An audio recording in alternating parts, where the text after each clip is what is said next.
Oh, hello there. I'm Bulchenda Cute Bear. In this class, I'll read Chapter 35 of Pride and Prejudice by Jane Austen. For you all. S. The Pride and Prejudice. Jane Austen. Chapter 35. Elizabeth awoke the next morning to the same thoughts and meditations, which had at length closed her eyes. She could not yet recover from the surprise of what had happened. It was impossible to think of anything else, and totally indisposed for employment, she resolved soon after breakfast to indulge herself in air and exercise. She was proceeding directly to her favourite walk when the recollection of Mr. Darcy's sometimes coming there stopped her, and instead of entering the park, she turned up the lane which led her further from the turnpike road. The park paling was still the boundary on one side, and she soon passed one of the gates into the ground. After walking 2 or 3 times along that part of the lane, she was tempted by the pleasantness of the morning to stop at the gate's end, look into the park. The 5 weeks which she had now passed in Kent had made a great difference in the country, and every day was adding to the verdure of the early trees. She was on the point of continuing her walk when she caught a glimpse of a gentleman within the sort of grove which edged the park. He was moving that way, and fearful of its being Mr. Darcy, she was directly retreating, but the person who advanced was now near enough to see her, and stepping forward with eagerness, pronounced her name. She had turned away, but on hearing herself called, though in a voice which proved it to be Mr. Darcy, she moved again towards the gate. He had by that time reached it also, and holding out a letter, which she instinctively took, said with a look of haughty composure, I have been walking in the grove some time in the hope of meeting you. Will you do me the honour of reading that letter? And then, with a slight bow, turned again into the plantation, and was soon out of sight. With no expectation of pleasure, but with the strongest curiosity, Elizabeth opened the letter, and to her still increasing wonder, perceived an envelope containing 2 sheets of letter paper written quite through in a very close end. The envelope itself was likewise full. Pursuing her way along the lane, she then began it. It was dated from Rosings at 8 o'clock in the morning, and was as follows: Be not alarmed, madam, on receiving this letter by the apprehension of its containing any repetition of those sentiments, or renewal of those offers which were last night so disgusting to you. I write without any intention of paining you, or humbling myself by dwelling on wishes which, for the happiness of both, cannot be too soon forgotten, and the effort which the formation and the perusal of this letter must occasion should have been spared, had not my character required it to be written and read. You must, therefore, pardon the freedom with which I demand your attention. Your feelings, I know, will bestow it unwillingly, but I demand it of your justice. 2 offences of a very different nature, and by no means of equal magnitude, you last night laid to my charge. The first mentioned was that, regardless of the sentiments of either, I had detached Mr. Bingley from your sister, and the other, that I had, in defiance of various claims, in defiance of honour and humanity, were in the immediate prosperity, unblasted the prospects of Mr. Wickham, wilfully and wantonly to have thrown off the companion of my youth, the acknowledged favourite of my father, a young man who had scarcely any other dependence than on our patronage, and who had been brought up to expect its exertion would be a depravity to which the separation of 2 young persons whose affection could be the growth of only a few weeks could wear no comparison, but from the severity of that blame which was last night so liberally bestowed, respecting each circumstance, I shall hope to be in future secured when the following account of my actions end. Their motives has been read, if in the explanation of them which is due. To myself, I am under the necessity of relating feelings which may be offensive to yours. I can only say that I am sorry. The necessity must be obeyed, and further apology would be absurd. I had not been long in Hertfordshire before I saw, in common with others, that Bingley preferred your elder sister to any other young woman in the country. But it was not till the evening of the dance at Netherfield that I had any apprehension of his feeling a serious attachment. I had often seen him in love before. At that ball, while I had the honour of dancing with you, I was first made acquainted by Sir William Lucas's accidental information that Bingley's attentions to your sister had given rise to a general expectation of their marriage. He spoke of it as a certain event of which the time alone could be undecided. From that moment I observed my friend's behaviour attentively, and I could then perceive that his partiality for Miss Bennet was beyond what I had ever witnessed. In him, your sister, I also watched. Her look and manners were open, cheerful and engaging as ever, but without any symptom of peculiar regard, and I remained convinced from the evening's scrutiny that, though she received his attentions with pleasure, she did not invite them by any participation of sentiment. If you have not been mistaken, here I must have been in an error. Your superior knowledge of your sister must make the latter probable. If it be so, if I have been misled by such error to inflict pain on her or resentment has not been unreasonable, but I shall not scruple to assert that the serenity of your sister's countenance, and it was such as might have given the most acute observer a conviction that, however amiable her temper, her heart was not likely to be easily touched. That I was desirous of believing. Her indifference is certain, but I will venture to say that my investigations and decisions are not usually influenced by my hopes or yes. I did not believe her to be indifferent because I wished it. I believed it on a partial conviction, as truly as I wished it in reason. My objections to the marriage were not merely those which I last night acknowledged to have required that most force of passion to put aside.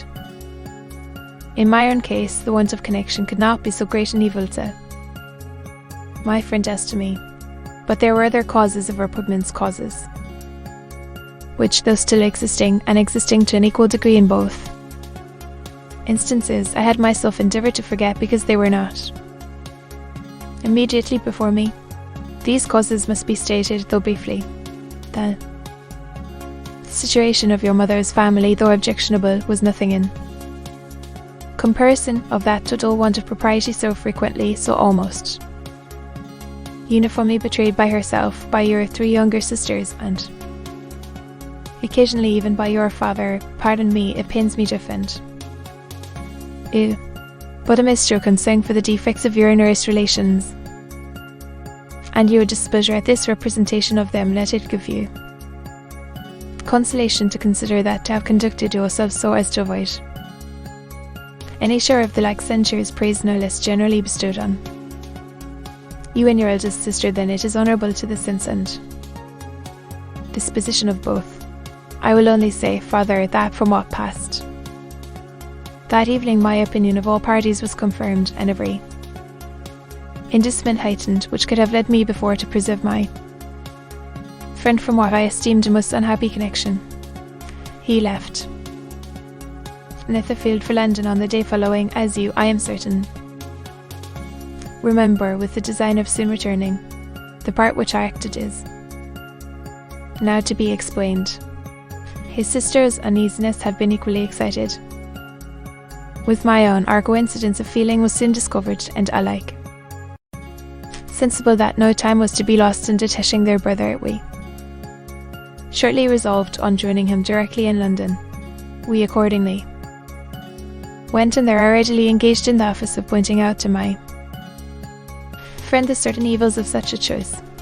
I described and enforced them earnestly, but however this remonstrance might have staggered or delayed his determination, I do not suppose that it would ultimately have prevented the marriage had it not been seconded by the assurance which I hesitated not in giving of your sister's indifference.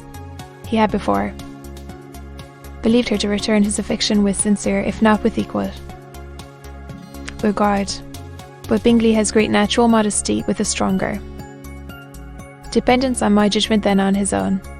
To convince him, therefore, that he had deceived himself was no very difficult point. To persuade him against returning into Hertfordshire when that conviction had been given was scarcely the work of a moment. I cannot blame myself for having done this much. There is but one part of my conduct in the whole affair on which I do not reflect with satisfaction. It is that I condescended to adopt the measures of art so far as to conceal from him your sister's being in town. I knew it myself, as it was known to Miss Bingley, but her brother is even yet ignorant of it, that they might have met with awful consequences, perhaps probable by his regard, did not appear to me enough extinguished for him to see her without some danger. Perhaps this concealment, this disguise, was beneath me. It is done, however, and it was done for the best. On this subject I have nothing more to say, no other apology to offer. If I have wounded your sister's feelings, it was unknowingly done, and though the motives which govern me may very naturally appear insufficient, I have not yet learned to condemn them. With respect to that other, more weighty accusation of having injured Mr. Wickham, I can only refute it by laying before you the whole of his connection with my family. Of what he has particularly accused me I am ignorant, but of the truth of what I shall relate I can summon more than one witness of undoubted veracity. Mr. Wickham is the son of a very respectable man who had for many years the management of all the Pemberley estates, and whose good conduct in the discharge of his just naturally inclined my father to be of service to him, and on George Wickham, who was his godson, his kindness was therefore liberally bestowed. My father supported him at school, and afterwards at Cambridge, most important assistance, as his own father, always poor from the extravagance of his wife, would have been unable to give him a gentleman's education. My father was not only fond of this in men's society, his manners were always engaging, he had also the highest opinion of him, and hoping the church would be his profession, intended to provide for him in it. As for myself, it is many, many years since I first began to think of him in a very different manner.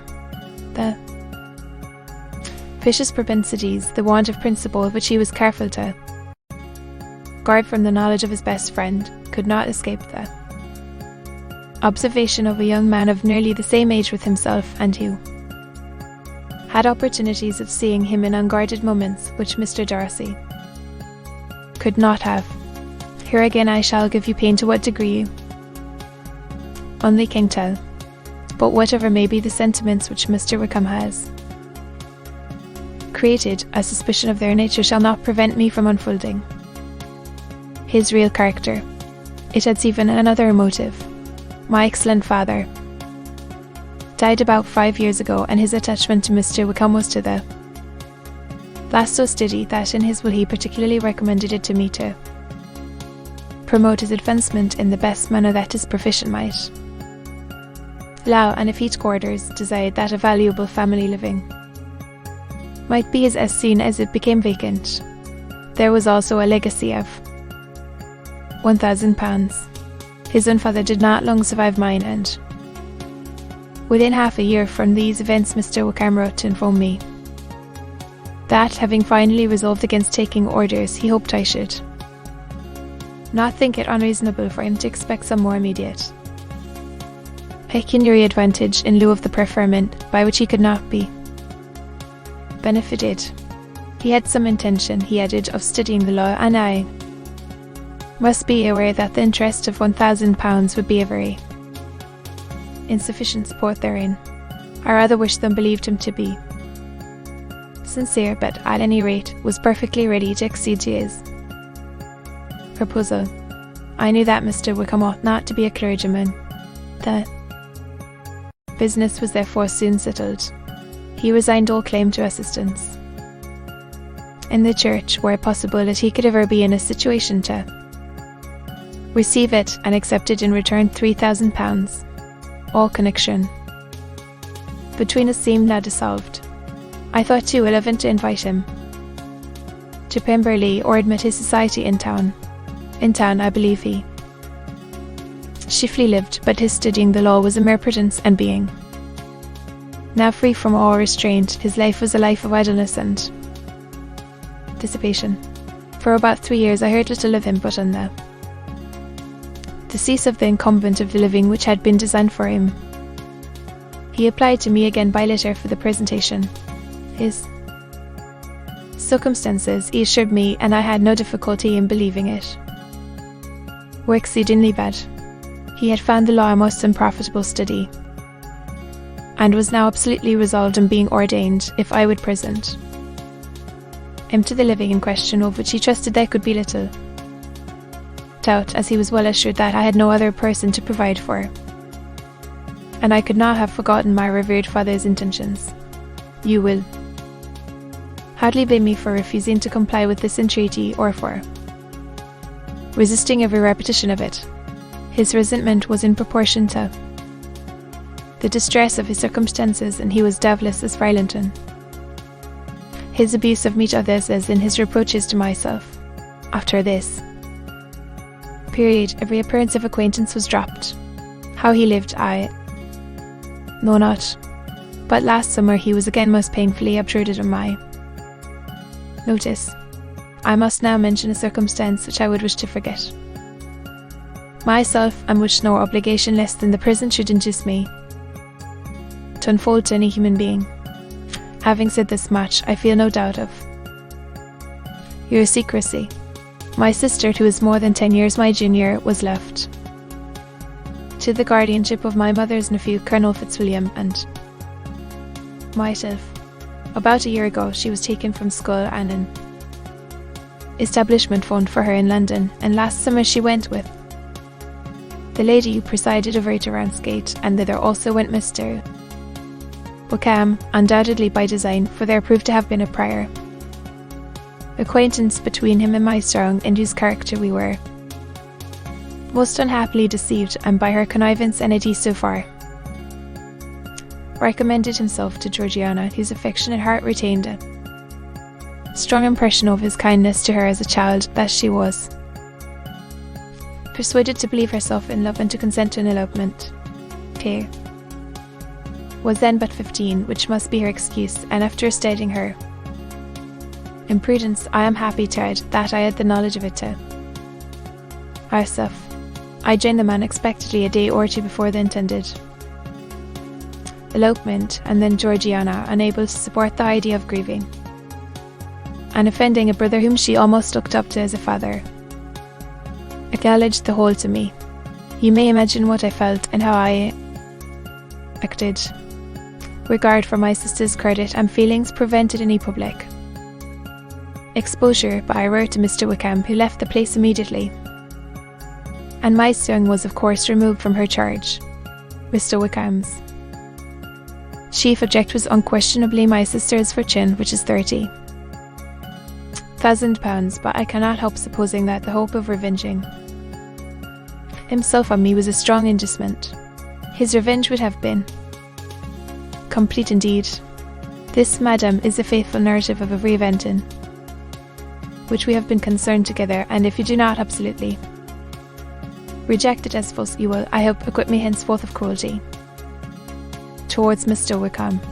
I know not in what manner, under what form of falsehood he has imposed on you, but his success is not perhaps to be wondered at, ignorant as you previously were of everything concerning you. The detection could not be in your power, and suspicion certainly not in your inclination. You may possibly wonder why all this was not told you last night. that I was not then master enough of myself to know what could or ought to be revealed, for the truth of everything here related, I can appeal more particularly to the testimony of Colonel Fitzwilliam, who, from our near relationship and constant intimacy, and still more as one of the executors of my father's will, has been unavoidably acquainted with every particular of these transactions. Your abhorrence of me should make my assertions valueless. You cannot be prevented by the same cause from confiding in my cousin, and that there may be the possibility of consulting him, I shall endeavour to find some opportunity of putting this letter in your hands in the course of the morning. I will only add, God bless you, Fitzwilliam Darcy. To be continued.